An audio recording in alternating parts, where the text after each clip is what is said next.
What's up, students? Mr. Surface coming at you with lesson 9.8, solving a system of linear and quadratic equations.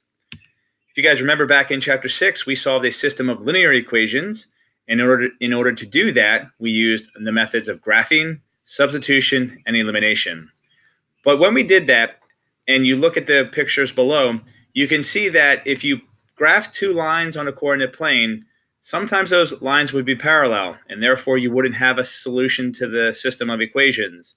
Sometimes those lines crossed once, and therefore you'd have one solution to the system of equations. And sometimes you graphed a line, then graph the other line, and it turns out that those were the same lines, and therefore you'd have an infinite amount of solutions. We're going to take that concept into this section 9.8 to understand how it works with a line and a parabola. So in this lesson, we're going to solve a system of equations, but now we're going to have a linear equation and a quadratic equation. Okay, so that quadratic equation is going to form a parabola, and if the parabola and a line meet, they potentially can meet in two places, like this first example right here where we'd have two solutions. Or maybe the parabola and the line would meet like this middle guy here where there's only going to be meeting in one spot and therefore one solution. And sometimes a line and a parabola will never meet, and therefore there's not going to be any solutions. We're going to do this using two methods, either substitution or elimination. You're familiar with both of them. I'm going to walk through substitution and then walk through elimination. So let's say we had these two equations here. We have the quadratic equation and the linear equation, and we want to use the method of substitution. So let's go ahead and substitute one of the equations for y. In this case, since they're both equal to y, I'm going to take the 4 minus x and I'm going to substitute it up into the quadratic equation. And now I have a situation where information on the left is equal to the stuff on the right. So what I'm going to do is I'm going to combine my terms all on one side. You can do this a number of ways. I decided to break it down into two steps where I move the -4 over from the left to the right, and then I move that positive x from the left to the right. And when I combine all my terms, I now have a single quadratic equation. So, knowing what we know about quadratics, we can either solve this quadratic equation by factoring or using the quadratic formula. But first, I'm going to use that nifty little discriminant. The discriminant value is going to tell me how many solutions I have. So by finding the discriminant value, I see it's the positive number of 1, which means it's a positive number. I'm going to have two solutions. Now I'm going to go ahead and either factor or use the quadratic formula. I determined to factor this one because it's a little bit easier to use. So therefore, I'm going to show the process of factoring. So factoring by grouping, I multiply the a and the c terms together to get 6x squared.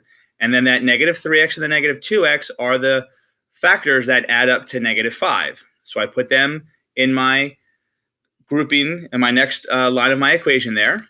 And I'm going to go ahead and continue to factor. So I find the GCF of each one of those groups.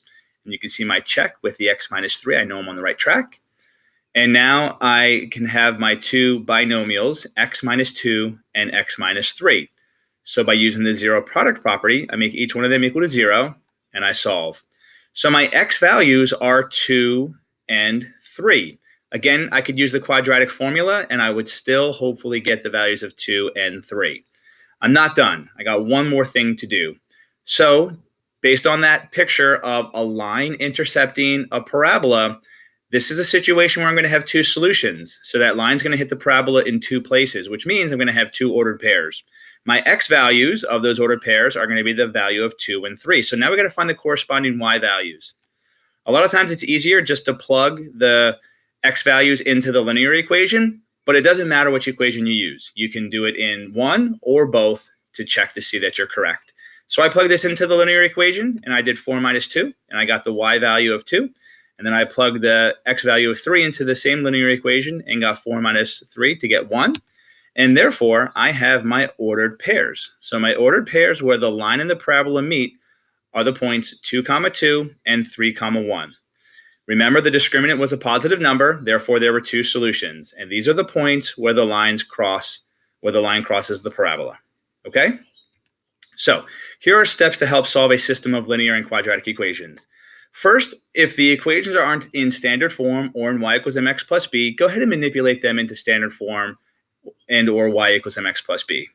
Once you do that, use the process of substitution or elimination. I'll show you elimination on the next few slides.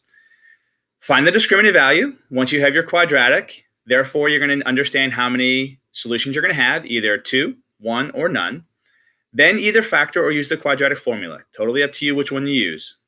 Once you go ahead and find your x values, then find the corresponding y values, and you can do that in either equation. And again, you can always check with a graph using Desmos or a graphing calculator. So here's what that first example would look like if I use the elimination. So it's the same equations, but in this time I'm going to use the elimination to find my solutions. I'm not going to show you the whole process. I'm just going to show you what it looks like if I just use the elimination. So before I made each equation equal to each other, and we had an equation 4 minus x equals x squared minus 6x plus 10. Well, now using the elimination, this is the other method we learned back in chapter 6, you can either add or subtract the two equations to hopefully get one equation all alone. So in this case, I subtracted the equations. If you didn't want to subtract, you can always multiply the bottom one through by -1 and then add. And when I did that, you see that I got the same x squared minus 5x plus 6 equation like in the first example. Now I can factor or use the quadratic formula. Here are two other examples, okay? So based on this guy right here, here are my two equations. One's quadratic, one's linear. If I use substitution, I simply pop the -2x plus 1 in for the y, and then I combine my terms, and I got x squared plus 4x plus 4. If I use the elimination, again, the same two equations, I would simply subtract so that y minus y gives me 0, x squared minus nothing is x squared, 2x minus -2x is positive 4x, and 5 minus 1 is 4. Again, you could always multiply through by -1 and then add. Here's another look. Let's say these were my two equations here. I would want to manipulate that guy into y equals mx plus b, although you don't have to. You totally can.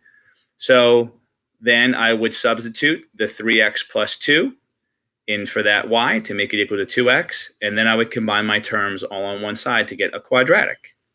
If I use the elimination over here, y equals 2x, I just rearrange the equation there, and then I subtract it again to get the same equation. So this really will test your algebraic manipulation. Hopefully you're really good at that at this point.